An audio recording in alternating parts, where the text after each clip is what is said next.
સ્વાધ્યાય 4.2 દાખલા નંબર 4 જુઓ રકમ શું કહે છે જેના વર્ગોનો સરવાળો 365 થાય તેવી બે ક્રમિક ધન પૂર્ણાંક સંખ્યા શોધો। કઈ ચાવી છે બોલો?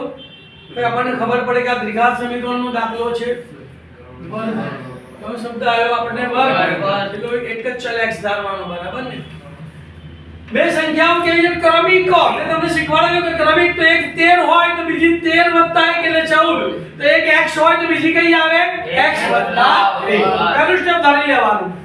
ધારો કે પ્રથમ ધન પૂર્ણાંક સંખ્યા બરાબર x છે, તો માટે બીજી ક્રમિક ધન પૂર્ણાંક સંખ્યા કઈ થાય?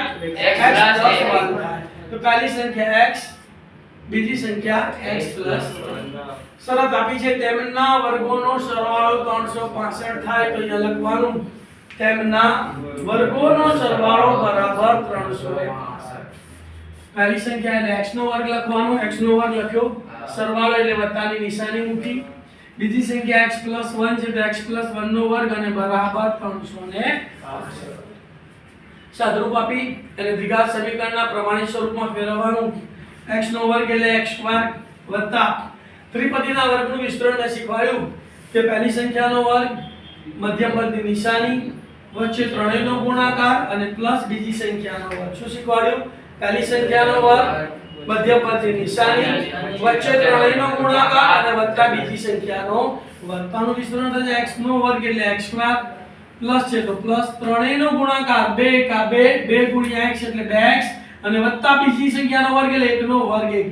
તો x + 1 ના વર્ગનું વિસ્તરણ કેટલું આવ્યું?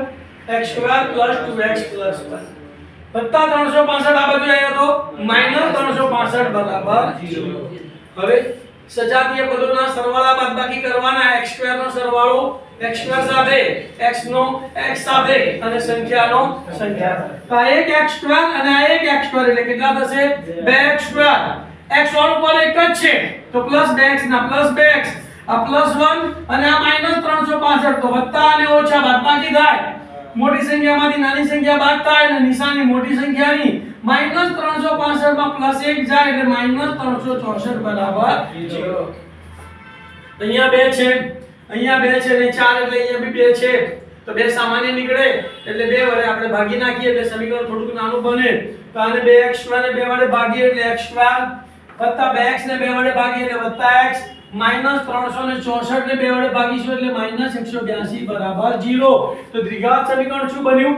x² + x - 182 બરાબર 0।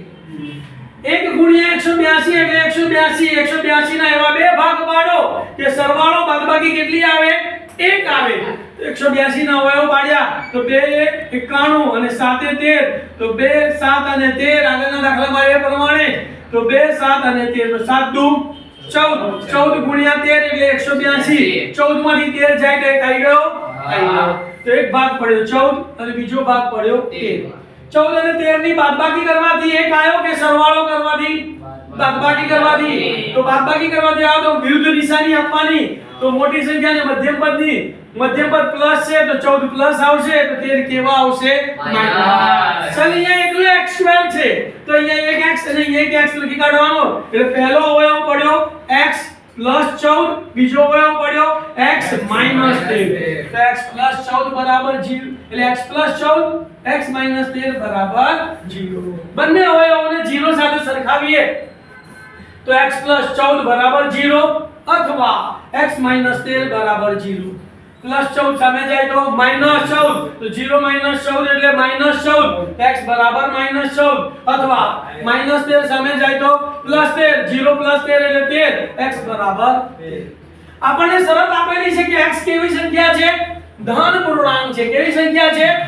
તો લખવાનું પરંતુ x એ ધન પૂર્ણાંક સંખ્યા છે માટે x બરાબર -14 ચાલશે નહીં, માટે x is not equal to -14 માટે x બરાબર 13। તો પ્રથમ ધન પૂર્ણાંક સંખ્યા કઈ છે આપણી x x બરાબર 13 અને બીજી ક્રમિક ધન પૂર્ણાંક સંખ્યા કઈ છે x + 1 x ની જગ્યાએ 13 મૂકવાના 13 + 1 બરાબર 14 તો જવાબ શું આવ્યો ભાઈ 13 અને 14 તો જવાબ લખવાનો તે સંખ્યાઓ 13 અને 14 છે।